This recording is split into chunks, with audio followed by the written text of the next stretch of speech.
Minod jalup jatenda pinya Kenya, Pastor Dorcas Rigathi, wacho ni onge kwan omenda moramora mabiro miyo olok pache ewi chung' mare ewi jogo matimo hera e kind chuech machalre kata LGBTQ e pachoka.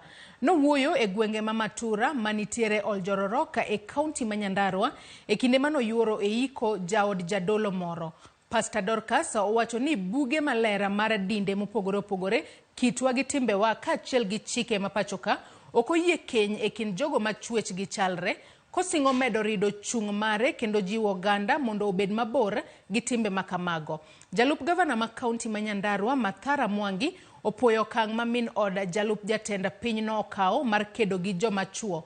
Kowacho kanyo ni limo gi kuonde twech kendo temo golgi e math asasa mar kuong'.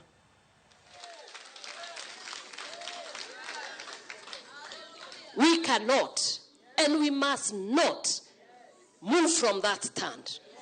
No matter how much money is poured, we must remind ourselves. The Bible says, male and female, God created he. He blessed both and gave him the inheritance of God to go and multiply, increase, prevail, and have dominion. No other way.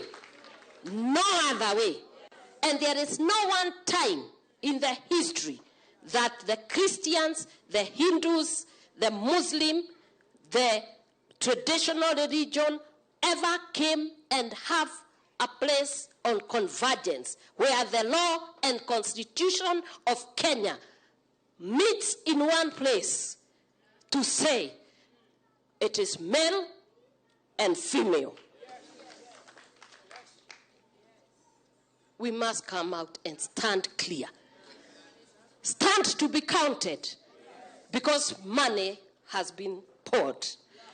Our children must be taught the right thing. And we must be the examples. And we must mentor them right.